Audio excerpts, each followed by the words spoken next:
परवस्तु मिलने से फिर ये जो दुनिया का जो भौतिक नगण्य वस्तु है, तुच्छ वस्तु है, इसलिए सब शास्त्र में यही रिकमेंड करता है, यदि आपको भक्ति मुक्ति सिद्धि का कामना है तब भी आप भगवत भजन कीजिए, और भक्तों को लेकर तो कोई बात ही नहीं, तो भगवत भजन करेगा।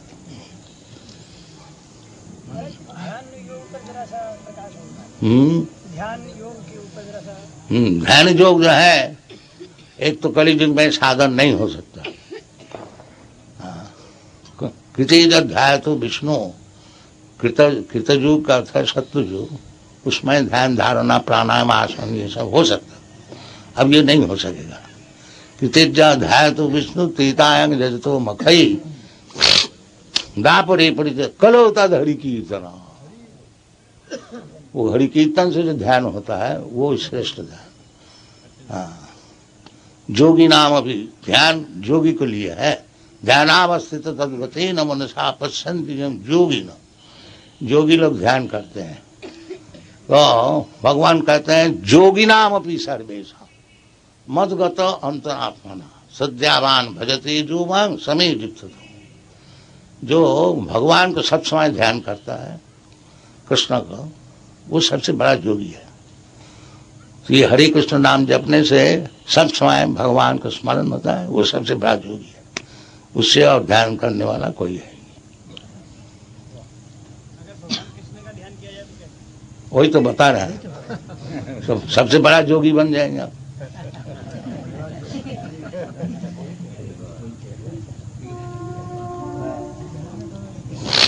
विशेषकर समय कौन सा उपयुक्त है साधना के? में नियमित स्मरण न काल, कोई नियम नहीं है, सब समय हरे कृष्ण बोलते जाइए,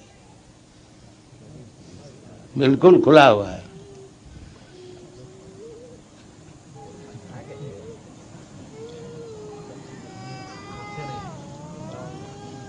गौड़ जी कुछ प्रश्न? गौड़ जी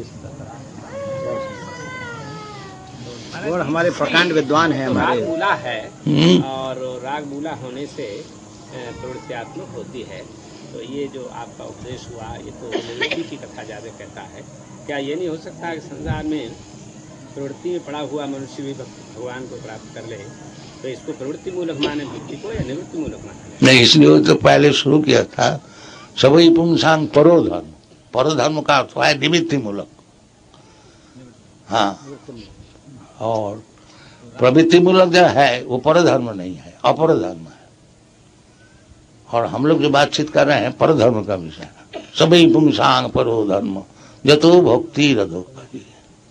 दो प्रकार का धर्म होता है, प्रवृत्ति मूल और निवृत्ति मूल।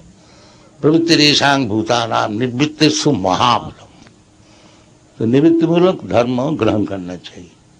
भक्ति को प्रवृत्ति मूलक नहीं माना? नहीं, भक्ति प्रवृत्ति मूलक नहीं होती। भक्ति परिसानुभव विरक्ति अन्यत्र, वो निवृत्ति हो जाएगी। भगवत विषयक राग तो निवृत्ति मूलक ही है, भगवत विषयक राग तो प्रवृत्ति मूलक होता ही नहीं। राग तो प्रवृत्ति मूलक ही होता है नहीं। हाँ, राग तो जरूर रहेगा। एक विषय में राग है, तुच्छ विषय में, उसको छोड़ करके जो उत्तम विषय में राग है उसका नाम है राग, असलियल राग, परम दृष्टा निवर्तते। महाराज जी, ऐसा नहीं है कि कहीं ज्ञान मार्ग जो वेदांत का है उसको भक्ति के साथ मिला करके ये बात कर दी गई हो, प्रवृत्ति मूलक के साथ निवृत्ति मूलक? हाँ, ज्ञान मिश्रा भक्ति उसको बोला जाता है। हाँ। बाकी शुद्ध भक्ति जो है वो ज्ञान से भी अतीत, अजामिल है, ये तो ज्ञानी भक्त तो नहीं है, प्रवृत्ति मूलक ही है। नहीं, अजामिल जो है वो शुद्ध भक्त हो गया। जब भगवान का नारायण का नाम लिया तो वो शुद्ध भक्त हो गया। नाम नाम या भिन्न, जैसे भगवान कहते हैं कि सर्वधर्मान परित्यज्य माम एकं शरणं व्रज अहंकार सर्व पापेभ्यो मोक्ष, वो सब पाप से मुक्त हो गया। ज्ञानी आत्मयो में मतः, ज्ञानी इज माय ओन सेल्फ। ज्ञानी की बड़ी महिमा का वालों भगवान। हाँ, ज्ञानी भक्त जो है भक्त ज्ञानी होता है, भक्त कभी मूर्ख नहीं होता है। ज्ञान का पश्चात भक्ति होती है। ये जो धारणा है जो मूर्ख लोग सब भक्त हैं और ज्ञानी लोग बड़ा उससे बड़ा, ये भी एक मूर्खता है। क्योंकि बिना ज्ञान से भक्ति होती ही नहीं। वो बहुनाम जन्मनामंते ज्ञानवान मांग प्रबद्धते, ये जो भगवान का चरण में प्रपत्ति, ये भक्ति है। बाकी वो कौन करता है? जो बहु जन्म ज्ञान की चर्चा करके पूर्ण ज्ञानवान होता है तब करता है, तो ये भक्ति है। महाराज जी, अनन्यता का क्या स्वरूप है? हाँ? अनन्यता वही अन्नाभिलाषिता सुन्नम ज्ञान कर्मादनावृतम, ये अनन्य है। उसमें ज्ञान भी का जरूरत नहीं है, कर्म का भी जरूरत नहीं है। वो शुद्ध भक्ति है। आनुकूल्येन कृष्णानुशीलनम भक्ति उत्तम, ये उत्तम भक्ति है। ज्ञान का भी ऊपर है। वो तो भगवान भी बताते हैं, ब्रह्मभूत प्रसन्नात्मा न सोचती न कांक्षति, ये ज्ञान का भूमि है। ब्रह्मभूत अहं ब्रह्मास्मि, फिर दुनियादारी में उसको कोई सोचना नहीं भाई, आकांक्षा भी नहीं। समझ सर्वेषु भूतेषु, सब एकता दर्शन करते हैं। मद भक्ति लभते परा, ये अवस्था का पश्चात फिर भक्ति लाभ। भक्ति साधारण नहीं है, पूर्ण ज्ञानवान होने का पश्चात तब वो भक्त होते हैं। और ये जो समझते हैं, जो भक्त लोग प्राय मूर्ख होते हैं, मूर्ख नहीं है, वो ज्ञानवान है, बाकी मूर्ख उनको मूर्ख समझता है। क्योंकि भगवान कहते हैं तेषामेवानुकंपार्थम अहम अज्ञान जंगतमो नाशयामि। जो भगवत भक्त होता है उसको जो अज्ञान है, भगवान खुद कहते हैं हम उसको नाश करते हैं। फिर वो अज्ञान कैसे रहेगा? जिसको अज्ञान भगवान खुद चार्ज लेता है, मैं उसको नाश करता हूं, उससे ज्ञानी कोई हो सकता है? साधारण ज्ञानी हो तो मेंटल स्पेकुलेटर है, उसको ज्ञान क्या है? और भक्त के लिए भगवान खुद कहते हैं तेषामेव अनुकंपा, तो अनुकंपा करते हैं। देखो जी, ये सब चीज समझते हैं ना, इसको समझाओ। हाँ, सर्वस्व चाहंग हृदय सन्निविष्ट, भगवान सबका हृदय में बैठे हुए हैं, वो ज्ञान देता है। उससे ज्ञानी कौन होगा? जो भगवान से ज्ञान लाभ करता है। इसलिए वो जब भगवान से ज्ञान लाभ करता है तो तब वो जा करके समझता है जो वासुदेव सर्वमिति स महात्मा सुदेव, वो पूर्ण ज्ञानी। भक्त्या माम विजानाति यावान यच्छामि तत्त्वतः, भक्ति के द्वारा वो मेरे स्वरूप को जानता है कि मैं कैसा हूँ। हाँ, भक्ति के द्वारा उसको जानता है या जानने के बाद तब भक्ति करता है? भक्ति के द्वारा ही भगवान को समझता है और समझने के बाद में फिर भक्ति करता है। भक्ति करता है। इसलिए भक्त का जो प्रयास है और जो प्रयास का जो फल है, दोनों ही एक चीज है, एक ही चीज है। साधन और साध्य वस्तु एक ही वस्तु।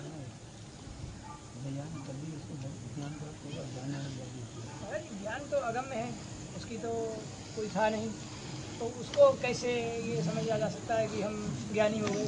ज्ञानी या आत्महत्या अगम्य है उसके लिए जो भगवान तक पहुंचा नहीं, उसके लिए अगम्य है।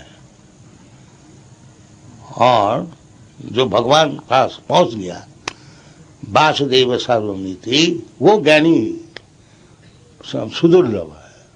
इसलिए उस प्रकार ज्ञानी जो भगवान को समझ गया, जन्म कर्म से दिव्यम जो जानाति तत्व, वो ज्ञान का आखिरी तक पहुंच गया है। नहीं तो ज्ञान अगम्य है।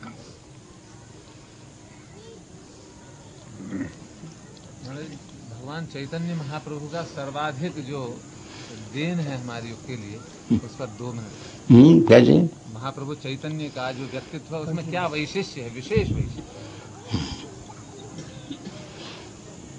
विशेष वैशिष्ट यही है जो रूप गोस्वामी जब चैतन्य महाप्रभु को दर्शन किया और नमस्कार किया, उनको बताया नमो महावदान्नाय, ये वैशिष्ट है।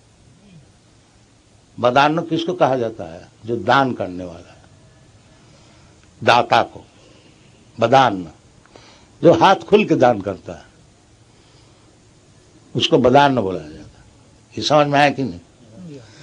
तो चैतन्य महाप्रभु को रूप गोस्वामी कहते नमो महावदान्नाय, वदान्न नहीं महावदान्न, ये चैतन्य महाप्रभु। क्यों? कृष्ण प्रेम प्रदायते, जो आप हाथ खुल करके कृष्ण प्रेम दे रहा है, ये चैतन्य महाप्रभु का वैशिष्ट। नमो महावदान्नाय, कृष्ण को ही समझता नहीं, वो कृष्ण प्रेम को देता। लो, ये कृष्ण चैतन्य महाप्रभु का वैशिष्ट।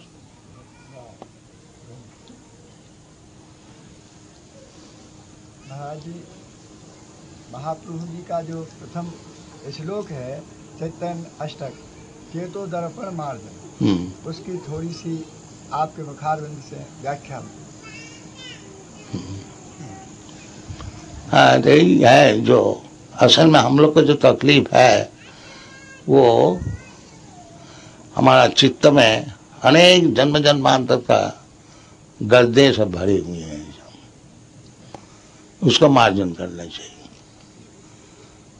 तो हरि संकीर्तन का ऐसी प्रभाव है जो पहले ही वही बात हो जाती, जो कि जन्म जन्मांतर का तपस्या करके, ज्ञान की चर्चा करके, योग करके जो ये गर्दे है उसको साफ किया जाता है।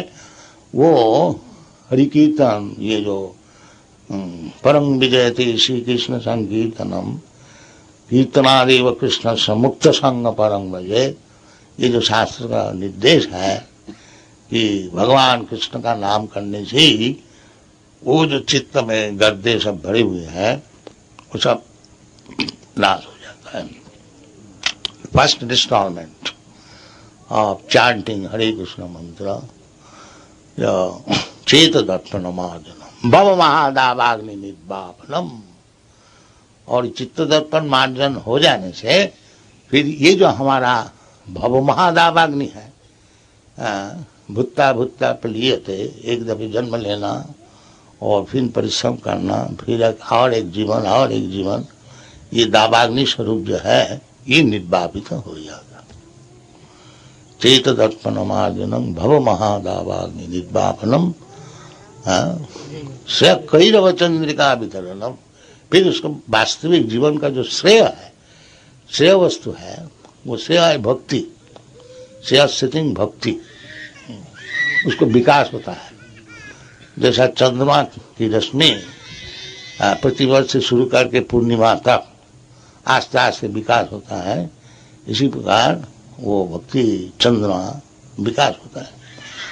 हाँ, इसी प्रकार आस्ते आस्ते सब सुख का आस्वाद उनको मिलता है। इसलिए परम विजयते श्री कृष्ण संकीर्तन, ये कंक्लूजन किया, भगवान कृष्ण का नाम ही सबसे विजय लाभ करे। कीर्तन छोड़ बातें महाराज।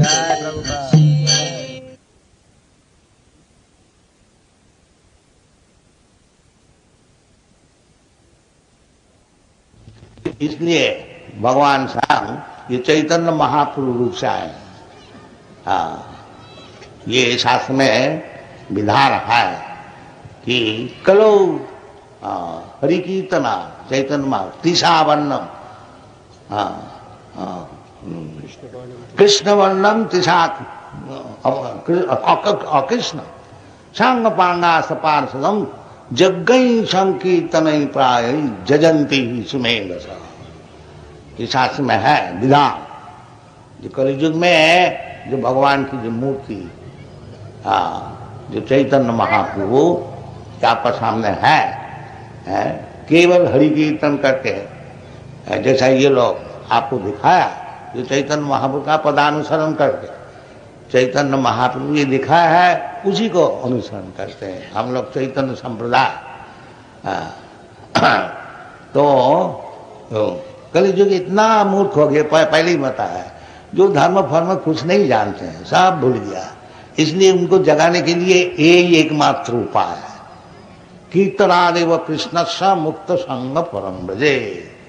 केवल यदि हरे कृष्ण कीर्तन करें तो आस्ते आस्ते आस्ते आस्ते मुक्त हो जाएगा और परम धाम में चले जाएंगे। तो इसका नाम है धर्म। तो कलियुग में ये सब आदमी अत्यंत प्रतीत होने का कारण ये भगवान कृष्ण नाम से, कृष्ण स्वयं कृष्ण नाम से अवतार होते हैं। इसका आप लोग ग्रहण कीजिए, सुखिए जाएगा। हाँ, कलौ नास्ते वनास्ते वनास्ते वगतिरन्नथा। कि यदि आप लोग कृष्णा नाम ग्रहण करेंगे तो केवल यही हरे कृष्ण नाम से आप पवित्र हो जाएंगे। आपको चेत दर्पण मार्जनम, हाँ, शरीर मन में जो जितना गर्दे हैं वो सब साफ हो जाएगा। चेत दर्पण, फिर आप समझ जाएंगे जो आपको क्या पोजीशन है और आगे बढ़ने की अंतवा ये चेंज हो। पहले तो ना करी से वचन तो पहले था, तो भगवान उनको शासन किया, लेकिन तुम लड़ाई आकर के क्या दिल लगी करते हो, जहां हम लड़ाई नहीं करेंगे। ये कोई भद्र आदमी का बात है क्या? अनार्ज जुष्ट, ये कोई आर्ज का बात नहीं है, ये अनार्ज का बात है। ऐसा मूर्ख है तुम, लड़ाई करने को आया और हमारा मित्र है, तुम परिचित है, अब भाग जा रहे हो। हाँ, तो ये मन उनका था क्या, भगवान बोल रहे हैं तो लड़ाई का, वो कहते हैं न करी से वचन, तो नहीं, तुम्हारा बात नहीं सुने। हाँ। और भगवत गीता सुन के ये सिद्धांत किया, करी से वचन, वो ना उठ गया, वो ना नहीं है, नहीं करेंगे, ये परिवर्तन हो गया। कोई समझ में मुश्किल नहीं। पहले था न करी से वचन तब, अब हो गया करी से वचन तब। ये चेंज होना चाहिए। हाँ, तो जो व्यक्ति ये चेंज होता है, जो भगवान जो भगवत गीता में बोल रहा है करी से वचन तब, वो उसका गीता पाठ सफल हुआ, और नहीं तो मूर्ख ही रहा। न मांग दुष्कृत न मूढ़ा प्रबंधनती न। तो सबके उचित है जो गीता पढ़ करके बुद्धिमान हो जाए और कहें करी से वचन, भगवान कृष्ण आप जो बोल रहे हैं वही बात हम करें, बस हो गया। तो मैंने पहले बताया था कि प्रश्न जिसको करना है, सद्गुणी प्राणी पातना परिप्रश्न सेवा, पहले आके यहाँ नमस्कार करो। ये जो दो प्रश्न है जो एक साथ मिलते हैं, एक है बड़े गुरु और दूसरा है उसके साथ रहता है। आपने कहा है कि ज्ञानी होते हुए भी ज्ञानी बनकर गुरु कहलाकर लोग ठगते हैं। कृपा सच्चे गुरु की परिभाषा बताने कृपा करें। हाँ, गुरु वही होता है कि जो भगवान जो बताते हैं उसको प्रचार करो। हाँ, भगवान जो बताते हैं जो सर्वधर्मान परित्यज्य मामेकं शरणं व्रज, ये धर्म है। और गुरु का काम है कि देखो जी सब धर्म छोड़ करके कृष्ण का चरण में शरणागत हो जाओ, बस वो गुरु है। और नहीं तो सब चीटर है। जब खुद कृष्ण बन जाता है वो चीटर है, और जो बोलता है कृष्ण का चरण में शरणागत हो जाओ वो गुरु है। बस यही फर्क है। आप लोग उसको परख कर लीजिए क्या बोलता है। यदि ये बोलता है जब कृष्ण जैसे बताते हैं मामेकं शरणं व्रज, गुरु भी बोलता है जो देखो जी कृष्ण का चरण में शरणागत, कृष्ण स्वयं भगवान है और उसका चरण में शरणागत, वो गुरु है। और जो अनशरण भक्त है वो गुरु नहीं है। ये बात है, दोनों बात से देख लीजिए, हो गया। कहते हैं पहला जो प्रमाण के अर्थात राम के नाम से बना, दूसरे में कृष्ण पर हुए, और तीसरा जो कब होगा? पहला जो महाभारत का लड़ाई हुआ, पहला युग में रामायण में राम रावण के साथ हुआ, दूसरा में कृष्ण जी का महाभारत हुआ, और तीसरा में क्या होगा? तीसरा में आपको लड़ाई करने पड़ेगा, आप अवतार है। तीसरा में क्या होगा? अभी दूसरा में ही तो रहिए, कि दूसरा में जो भगवान कहते हैं उसको तो मान लीजिए, फिर तीसरे का बात खबर लीजिएगा। अभी जो भगवान बोलता है सर्वधर्मान परित्यज्य माम एकं शरणं व्रज, उसको तो ग्रहण कीजिए। फिर तीसरे दफे क्या कहेंगे? तीसरे दफे है ये चैतन्य महाप्रभु, वो कहते हैं हरे नाम हरे नाम हरे नाम केवलम कलो नास्ति बना। ये शास्त्र का वचन है, चैतन्य महाप्रभु खुद नहीं बदल, ये बृहद नारदीय पुराण में ये वचन है कि कलियुग में केवल हरे नाम हरे नाम हरे नाम केवलम, ये सब कीजिए तो आपको उपकार हो जाएगा, आप मुक्त हो जाएंगे, सुखी हो जाएंगे।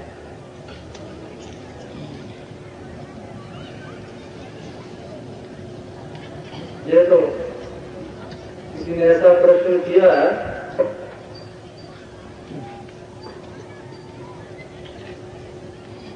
श्री साई बाबा से ये भगवान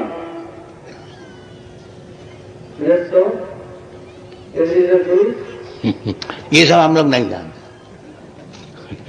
हम लोग मूर्ख है, कृष्ण को ही जानते हैं, और कुछ नहीं जानते। हम लोग ज्यादा विद्वान नहीं।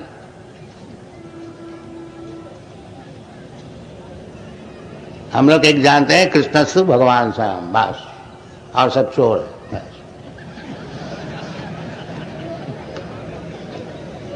बस बताओ और क्या है? और किसी को कोई प्रश्न है? बाजार नहीं, बहुत हो गया। अभी आप लोग साहब हार गया।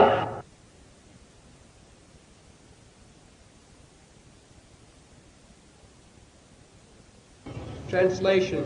Now hear, O son of Pritha, Arjuna, how by practicing yoga in full consciousness of me, with mind attached to me, you can know me in full, free from doubt.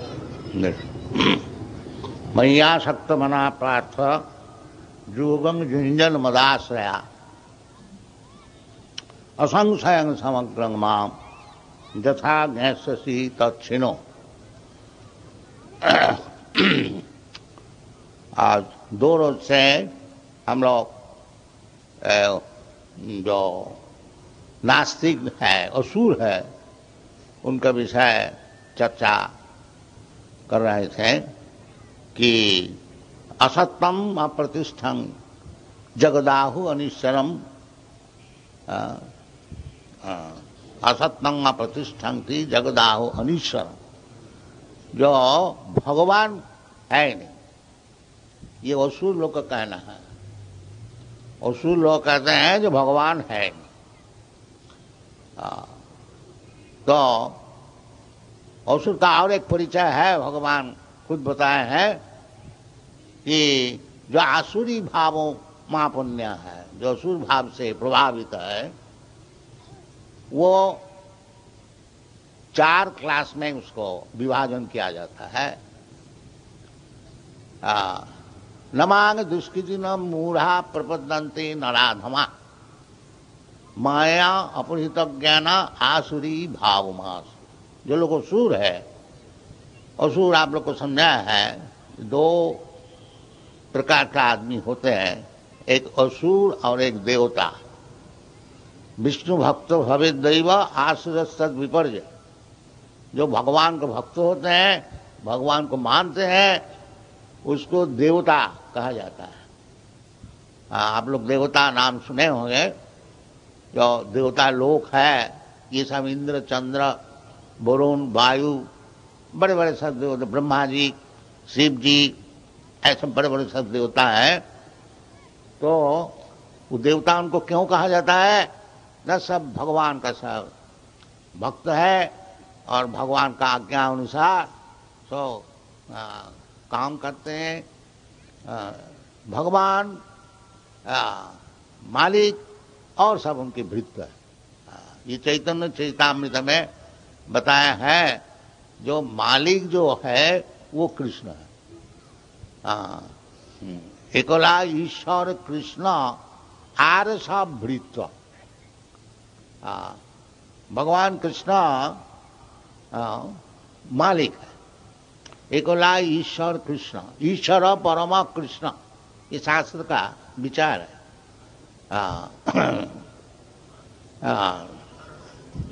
स्वयं भगवान कृष्ण, कृष्णस्तु भगवान स्वयं ईश्वर परमा कृष्ण।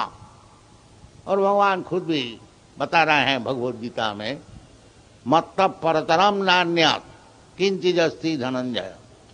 ये सब शास्त्र का निर्देश है। जो भगवान जिसको आपको मालूम नहीं हो सकता, भगवान खुद आकर के बता रहे हैं कि भगवान क्या जी। ये भारत भूमि में भगवान रामचंद्र, भगवान कृष्ण आकर के समझा रहे हैं जैसे भगवान निराकार नहीं है, और निराकार जो है उनकी शक्ति का परिचय है। जैसे भगवान भगवद गीता में बताए हैं कि मया ततमिदं सर्वम अव्यक्त मूर्ति। अव्यक्त मूर्ति, ये सब दुनिया अव्यक्त मूर्ति है। मस्तानि सर्वभूतानि नाहं तेषु अवस्थित। ये सब विचार भगवद गीता में अच्छी तरह से समझाया गया है। तो भगवान है नहीं, ये मूर्खता है। ये मूर्ख लोग, असुर लोग कहते हैं। इसलिए असुर लोग का 4 विभाजन है। एक तो है दुष्कृति न। दुष्कृति न का अर्थ होता है जो सब समय बुरा काम करते हैं। कृति का अर्थ होता है जो बहुत अच्छी तरह से काम करने वाला, और उसका मेरिट भी है, दिमाग भी ठीक है, बाकी दुष्कार्य में लगाते हैं। इसका नाम दुष्कृति। और जिसको दिमाग ठीक है और अच्छे काम के लिए दिमाग लगाते हैं, उसका नाम सुकृति। दो, कोई असुर और देवता। तो देवता लोग सुकृति और असुर लोग दुष्कृति। जो सुकृति होते हैं वो भगवान का पास पहुंचते हैं। चतुर्विधा भजन्ते माम जना सुकृति न अर्जुन। 4 प्रकार के व्यक्ति जो सुकृतिवान है। 4 प्रकार के व्यक्ति कौन? आर्थ, अर्थार्थी, ज्ञानी, जिज्ञासु। जो सुकृतिवान है, पुण्यवान है, वो दुखी होने से भगवान का पास पहुंचते हैं। जो भगवान मैं दुखी है, आप कृपा करके कुछ उपाय कीजिए। यद्यपि ये शुद्ध भक्ति नहीं है, तथापि उसको पुण्यवान कहा जाता है। जो दुखी होकर के भगवान का पास पहुंचते हैं, वो यद्यपि शुद्ध भक्त नहीं है। शुद्ध भक्त तो भगवान से कुछ मांगता ही नहीं। अन्नाभिलाषिता शून्यम ज्ञान कर्माधनावृतम आनुकूल्येन कृष्णानुशीलनम भक्ति उत्तमा। उत्तम भक्त जो है वो भगवान से कभी कुछ मांगते नहीं। वो खाली भगवान को देने के लिए तैयार। जो भगवान हमसे सब कुछ ले लें। हमारा प्राण ही रथ ही वाचा। हमारा प्राण भी ले लें, हमारा धन भी ले लें, और हमारा वचन भी ले लें, और हमारा बुद्धि भी ले लें। ये शुद्ध भक्त का विचार है। जैसे पांडव लोग भगवान सामने हैं, उनके मित्र कृष्णा, उनको राज्य लूट गया, उनको परिवार स्त्री को अपमान हुआ। बाकी आप लोग देखिएगा महाभारत में, जब कभी भगवान से प्रार्थना नहीं की भगवान आप हमारा इतना बड़ा मित्र है, अब ये सब हो रहा है, नहीं, कभी नहीं बोला। कभी नहीं। भगवान साथ साथ में है, बाकी भगवान से कभी प्रार्थना नहीं कीजिए हमारा दुख मिटा दीजिए। ये शुद्ध भक्त का विचार है। और जो लोग उस दर्जे में पहुंचे नहीं है, उसको कहा जाता है पुण्यवान। आगे जाकर के शुद्ध भक्त हो जाएं। हाँ, इसी शास्त्र में निर्देश है, यदि आपके पास कुछ कामना भी है तब भी भगवत भजन कीजिए। हाँ, अकाम सर्व काम वा मोक्ष काम उदारधि तीव्रेण भक्ति योगेन जजेत परमं पुरुष। यद्यपि भगवान से मांगना उचित नहीं है, ताकि साधारण व्यक्ति